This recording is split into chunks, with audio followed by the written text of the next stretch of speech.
insanity and greatness are next door neighbors, and they borrow each other's sugar.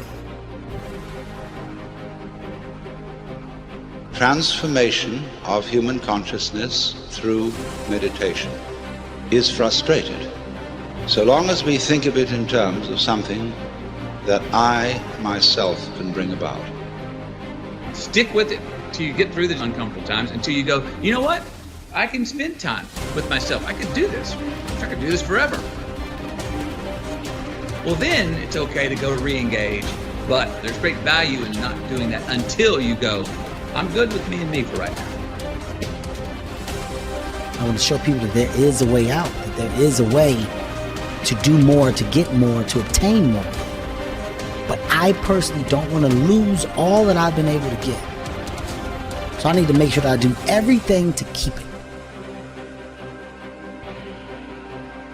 I do think that if you sit on the edge of your bed and things aren't going very well for you, and you ask what foolish thing you're doing to make it worse, that you'll get an answer right now. And it won't be the one you want, but it might be the one that if you listen to would set things straight. I mean, that's the bright side of tragedy. So when you come through it, you really will have an appreciation for the moments without tragedy. You don't really feel it unless unless life burns you. You don't really feel it. That's the thing. All I'm doing is sparking the awareness in others to go, why not? Why can't I create? Why can't I start? Why can't I be a business? Why can't I be a CEO? Why can't I be a tech guru?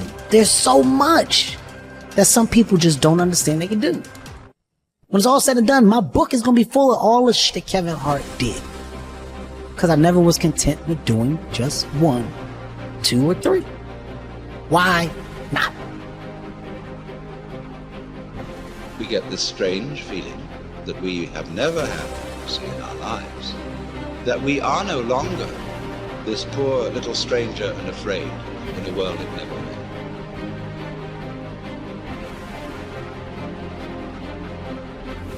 Momentum is a big thing with human beings. It's a big thing for me, at least. If I'm on a good momentum of healthy eating and exercise, I love it. I like waking up sore, pushing further. I like writing down my workouts, what I've done. And I like hitting that gym hard on a daily basis. And I build momentum. And I find that when I do that with writing, whether I do that with performing, whether I do that with anything, it just gets everything going. It just creates energy. Being lazy robs you of energy. Like being sedentary, being uninspired, being bored, it robs you of one of the most precious things you can have in this life, enthusiasm.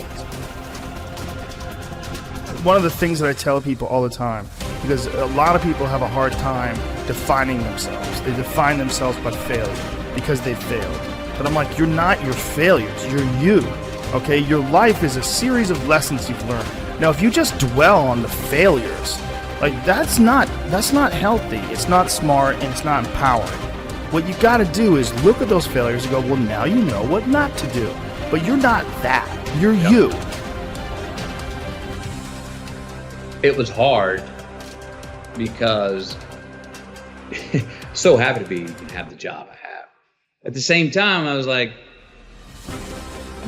don't feel like I'm growing in my work. And my life at that time had become extremely vital, meaning I just had a newborn son with Camilla. Wow, the only thing I ever knew I wanted to be, and now I was. And here's this job that I had held most reverence for in my life, fatherhood. Now I was. My emotions, the ceiling and the basement of my emotions, the range was so wide. I was laughing louder, crying harder, getting angrier, showing more joy, having more sadness, all across the board. All emotions were much more extreme than they were or could be in the work. I said, your life's more vital than your work, but can my work challenge the vitality I'm feeling in my life? So the work I wanted to do, there were certain scripts I wanted to do. Dallas Buyers Club at that time, other scripts. Nobody's going to touch me with a 10-foot pole in this movies. All the dramatic roles I wanted, they're like, no, not in McConaughey, we won't finance it. Okay, so I can't do what I want to do, so I'm going to stop doing what I've been doing. So I stopped doing rom-coms. I said, no, stop. Well, for the first 6 months of not doing rom-coms, I wasn't doing anything. Finally, nothing came in. And for 14 more months, nothing came in. I considered other careers. Didn't know if I'd ever work again. But after 20 months of being gone, unbranding as I now call it, being out of sight, not being in your theater or your living room in a rom-com, not seeing me shirtless on the beach,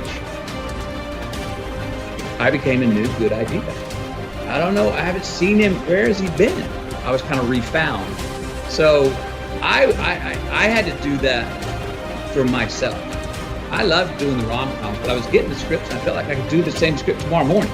And I was like, that's fine, but I want something that's gonna make me sweat in my boots. I want some work that's gonna challenge me, make me go, I'm scared of this role for all the right reasons. And I can't wait to go attack it and see how I come up the other side. Why seek the role that's hard? Because it costs me something. Because it costs. It's not really a risk unless you can lose the fight. I feel more alive in them. I have an experience in the making of them. I'm nervous every day I come to work. I feel like when I nail a day and I knock it and I know I did, I feel like, yes. I have a measure at the end of the day of like, you set out to do something, you prepared for it, you had intention, and you did it.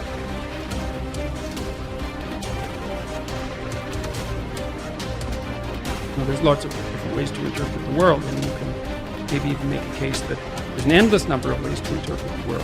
And the problem with that is that it kind of disorients you in terms of what you should be doing. Just because there's a very large number of ways to interpret the world doesn't mean there's a very large number of productive, meaningful, and sustainable ways to interpret the world. The thing that's so interesting about the day is like a page in a book. I had one client who was spending about 45 minutes a night fighting with his young son about when to go to bed. And so, they weren't having a pleasant time of it because it was just a constant battle. And that's common. Like, it's very common for parents of young children to be locked in a battle that occurs day after day. Sometimes it's around eating, sometimes it's toilet training, sometimes it's general behavioral issues, sometimes it's bedtime. It's like, okay, 40 minutes a day. So that's 280 minutes a week. So that's like, say, 5 hours, 20 hours a month. It's 240 hours a year. That's 6 work weeks. That's a month and a half. You're spending a month and a half of work weeks doing nothing but fighting with your son. Don't fool yourself. Anything that's every day is a significant percentage of your life. You're awake, let's say, 16 hours. 5 of those hours are basically maintenance. So you got about 11, and then 7 of those are work. So now you're down to 4. And so if you're spending 15 minutes a day doing something painful and stupid, and you do it every day, it's like 10% of your productive life. Because people think backwards. They think, well, I have a vacation coming up and that's really important. It's like, no, it's not. You're only going to do it once. It's not that important. Yeah.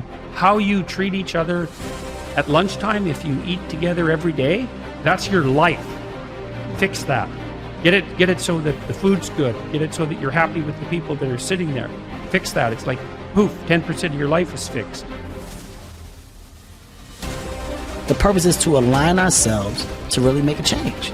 So you can either be the conversation about making change, or you can be a part of the action to do it. I want to be a part of the action. I don't want to be you or beat you. I want to take this energy and apply it to myself. That's the purpose of seeing. So I come here and I look at how you maneuver. I look at your setup. I not only bow down and congratulate you, I leave and I say, yo, man, I'm inspired, dude. Joe, I can't wait in 2 years. You're going to come and you're going to see my shit. And you remember I said I was inspired, but you're going to see what I let it grow into.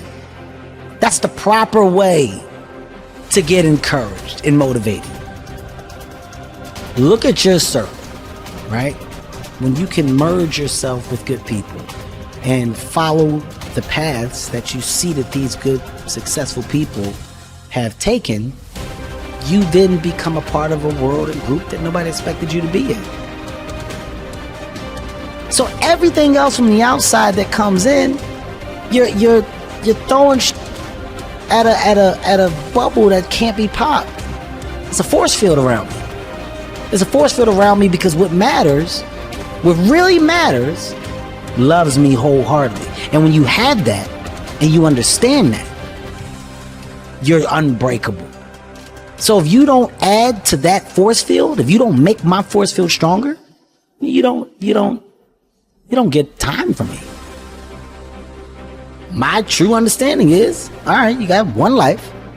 And that one life, the goal for us is to live it to the best of our ability from the beginning to what's said the end. People don't understand it's you against you. The only person that gets in your way is you. Nobody else. It's you. What I've understood is that what people are doing has nothing to do with me. I should always be a step ahead because I'm thinking differently, because I'm thinking about myself. Making myself better puts me in a position to make others better. Hard work brings great reward.